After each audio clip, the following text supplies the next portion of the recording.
Welcome to the Business Bites Podcast, the podcast for busy entrepreneurs. Whether you're an online entrepreneur or seeking after brick and mortar success, this podcast brings you quick bites of content so you can learn and grow anywhere you are. Now here's your host, Rachel Brainke.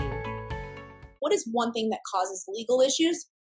And besides the common sense answer of you guys just not knowing the law or how to do things, which is why I exist, it is even more simplistic than that. It is miscommunication or mismanaged expectations. It can be both. Going back to what we just talked about on the liability and 3 ways to protect, one of them was contracts or terms of policies, terms and conditions type sheets.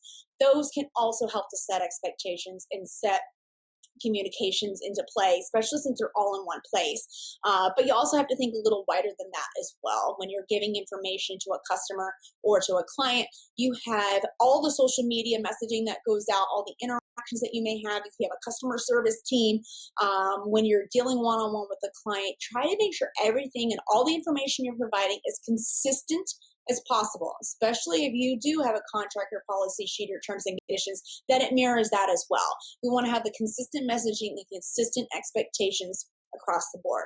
I also like to reiterate to the client or customer really important things, kind of a rule of 3. If it's something that's really important that I want them or act on or to remember, I try to tell them 3 times within our process.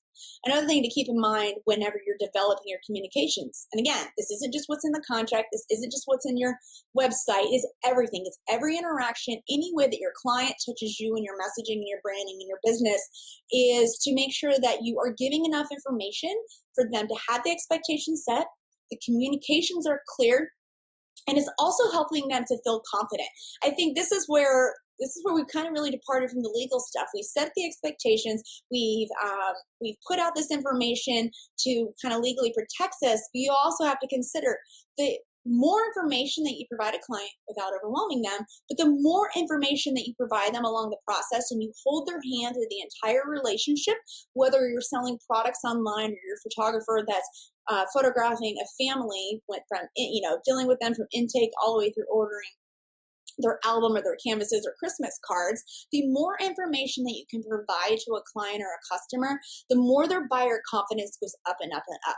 The more questions that they have to ask over simplistic things such as payment, when they're going to get their product, how does this work and how does that work, stuff that should have been answered in the contract or the terms and conditions or your policy sheet, the more their confidence is going to go down, more their buyer confidence starts decreasing. There's less problems out there when it comes to pricing of products and quality of products or perception of quality of products. The majority of issues, so circling back around to the question that was asked, there are more issues with the lack of buyer confidence based on the actions that we take or don't take, the things we say or we don't say.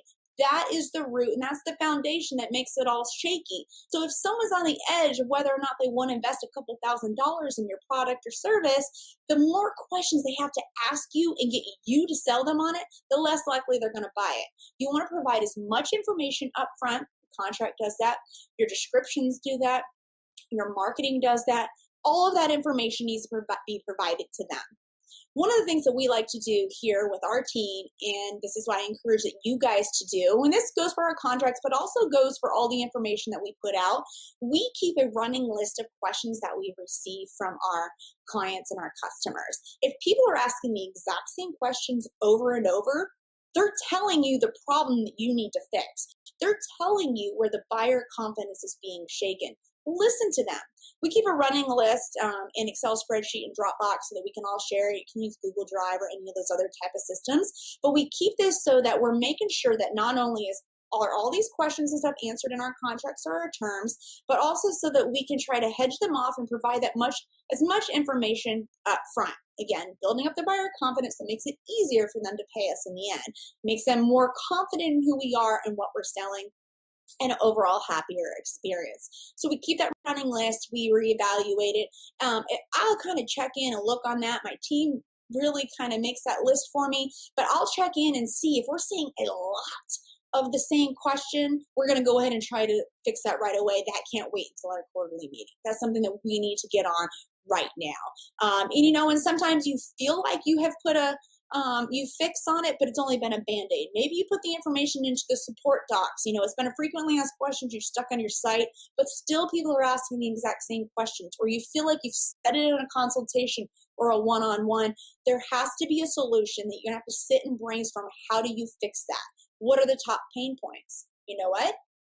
And you can also take those top pain points and make that your social media content, your blog content, your newsletter content, because they're yearning for information. They're yearning for education on little aspects of your business. They want to hear it, use it, and give it back to them as well. So that long-winded answer, the question was, what is one thing that causes legal issues?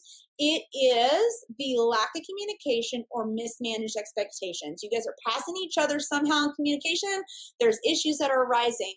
And the thing about it is, typically it's not a large issue that happens. This is what I see when people come into my law firm, my inbox, since I mostly work virtual, by the way, is they will say, I have this problem. And I will say, show me all your communications. And I'll realize that at first glance, it sounds like a minor problem, right? It's something small, and you go, how are they in a lawyer's inbox? Or why are they spending all this money on me? And come to find out, it's been a sequence of small things along the way. Things that also may have been remedied, but they weren't. They were exacerbated because there was lack of information given. You as the business owner didn't try to provide that information. The buyer's confidence started going down. The customer or client was having to ask more questions, and then they were becoming unhappy, and their perspective on those little things started becoming bigger and bigger and bigger. Their problem was this big as opposed to what it really is in reality had you set the expectations and communicated about it.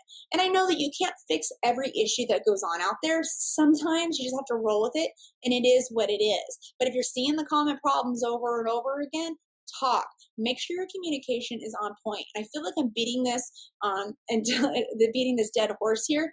But I'm saying this repeatedly because there's some of you that are going to go, okay, great, I communicate great with my clients. And then you're going to be on my inbox in a couple of weeks asking for help because you didn't provide that little bit of information.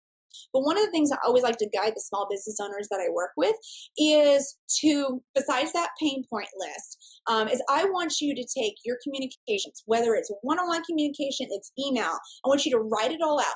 Okay. And I want that to mirror also this entire workflow process that you have of your client or your customer from intake all the way to the end. Whether it's a photography client that's coming in your inbox, booking a session, whether it's an athlete coming into your box because they're wanting to become a new member, or maybe they're coming into your online shop. Write out every single step. Think of it from a user perspective. When you write out how you're going to develop an application or to drive somewhere, you have to have the map. So write the map out of what they do from inception down, the information, all the steps they have to take to how they either get engaged with you or they buy into you or you buy their product or service all the way through when they're really happy at the end. Take that list, because you'll start seeing inefficiencies once you actually create the list, and mirror that to all the communications that you're providing with your client. As a cheat, I have contract templates and contracts that I use that are the backbone of that. All three of those mirror one another because it is in a logical fashion for everyone to understand. The contracts are in a logical fashion from everyone to understand in that timeline process, like I just explained the workflow to be. The email templates are also going to be in that process because that is the communication that my clients or customers are going to receive along the step. And I'm going to tell them at every step of the way what we just did, what we're about to do. Right? Tell them what you're going to tell them, and then tell them what you just told them, and tell them what you're going to tell them again. And so that is the process that I want you guys to take.